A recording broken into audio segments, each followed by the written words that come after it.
Good afternoon, my name is Jessica, she's my twin sister Sharon, and we hope we don't give you much trouble at the time of telling us apart. We also have one more partner joining us online. Her name is Melanie.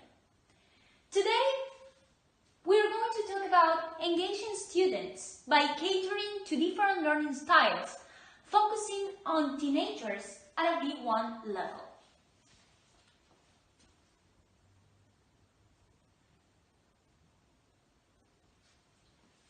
These are the objectives for our presentation. First of all, we will talk about theoretical background and how to engage different learning styles. Later, we will concentrate on 3 different learning styles and how to engage teenagers at a B1 level, providing a practical example. Finally, we will give a general overview.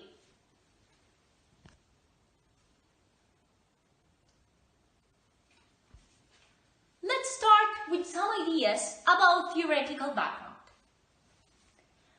We all approach the world with diverse learning styles. In 20th century, 2 great theories, learning styles theory and multiple intelligences theory, have been developed in an attempt to interpret human differences and to design educational models around these differences.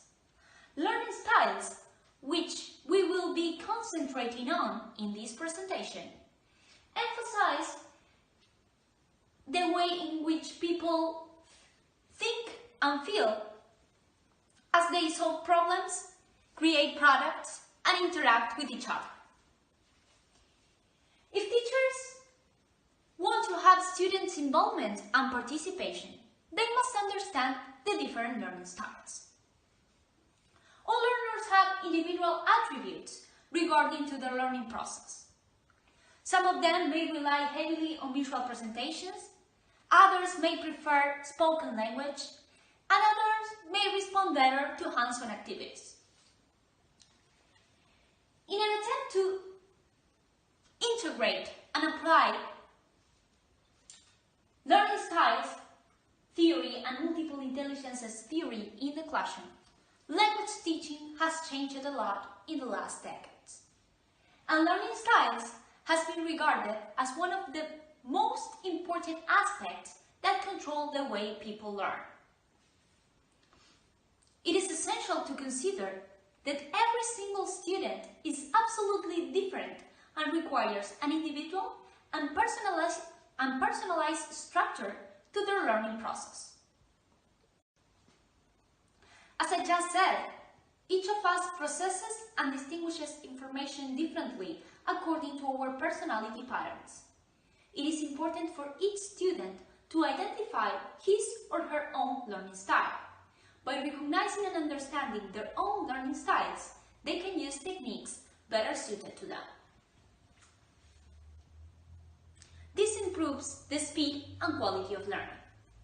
Teachers can be of great help at the time of guiding students to recognize the way they learn better.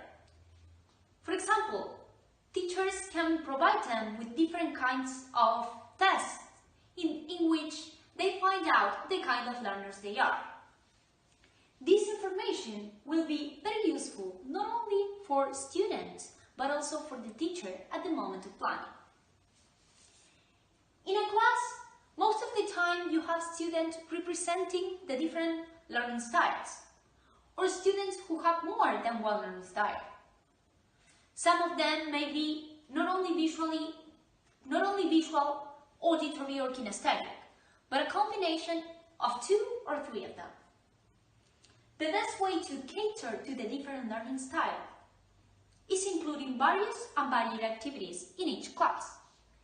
Activities directed to the different learners in which everybody's interests and learning styles are considered. Besides, working in groups is one of the best study tips for all learning styles. Students can benefit a lot from working together. They can find out each other's strengths and weaknesses. And interacting in groups with different learning styles can be enriching for all of them. As we have seen, each of us has our own preferred way of learning that is determined by different factors like our cultural and educational background and also our personalities. Language researchers have categorized various learning styles in numerous ways, and some researchers have identified different perceptual styles, such as visual and spatial learners, auditory and musical learners, physical and kinesthetic learners.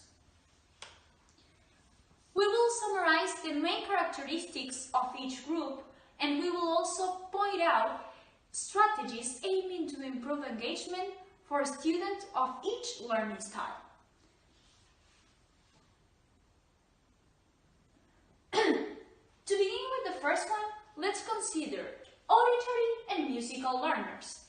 Thinking out loud is one thing many auditory learners do.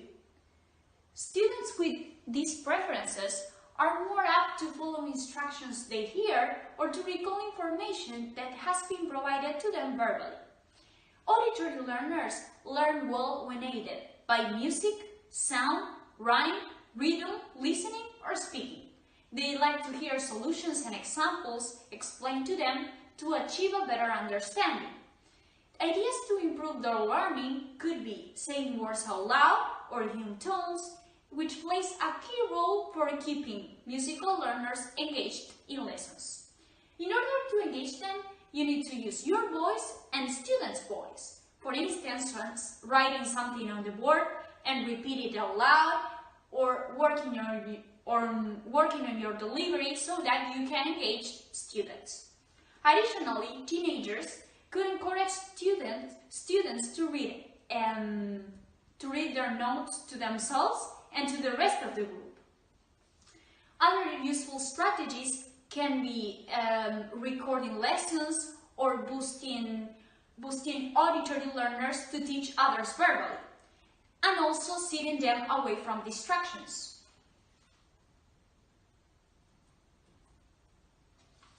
In the second learning style, we have visual and spatial learners. Visual learners like diagrams, charts, and drawing out concepts.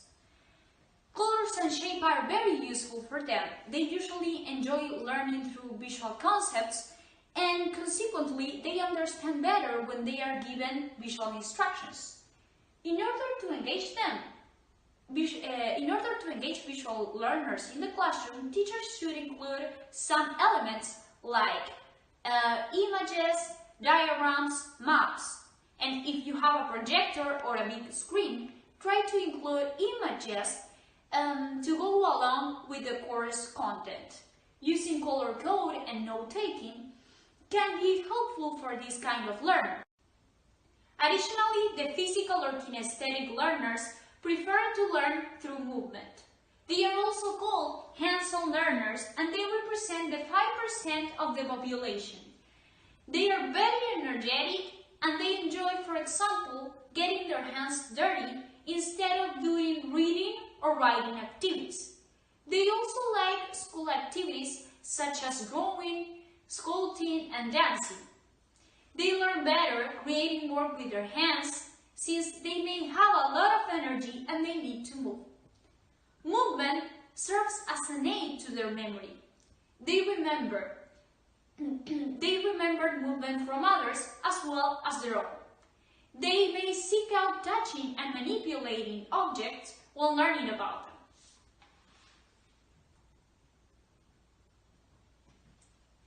It is of utmost importance that while planning lessons, teachers take into account students' level. So to engage students at a B1 level through different learning styles, they should consider that students can understand the main point on familiar matters at work, school, leisure, etc.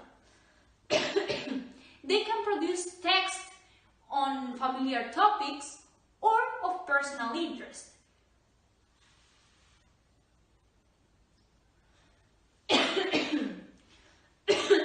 If we consider teenagers teenagers in particular, we can say that they learn better through technology or when they are exposed to music or videos, since they live surrounded by the new implication modern life has.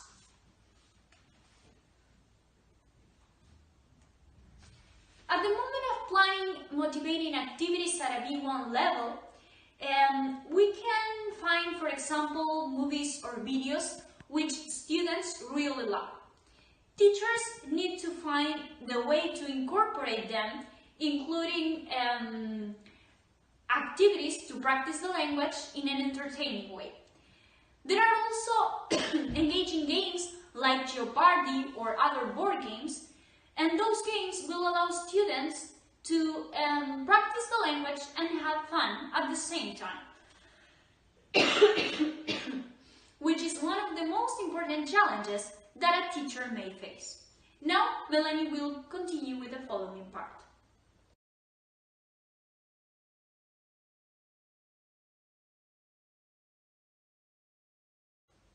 To sum up, we believe that considering multiple learning styles when planning a lesson is something that every teacher needs to think about. Being aware of this will promote participation by making the learning process more inclusive, interactive, and interesting. With large classrooms, it is not always easy to personalize lessons, but by using a mixed learning approach throughout the course can help teachers cater to the different learning styles. Regardless of their learning styles, students learn best when they take part in a variety of multisensory activities. As Sharon mentioned, we should focus on the most common learning styles, which are visual, auditory, and kinesthetic, and prepare activities that are suited for these kind of learners. Melanie has just developed some practical ideas to involve the different kinds of learners. To finish, we can say that by providing activities that appeal to all students and by giving the chance to use their strengths, teachers will be able to meet all their needs. If teachers will be able to meet all their needs and make them feel interested and engaged, the teacher has done her job.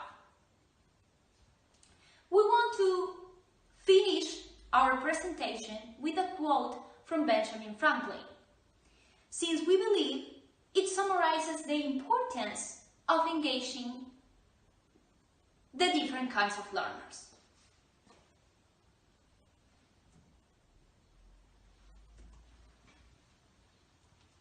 Tell me and I'll forget.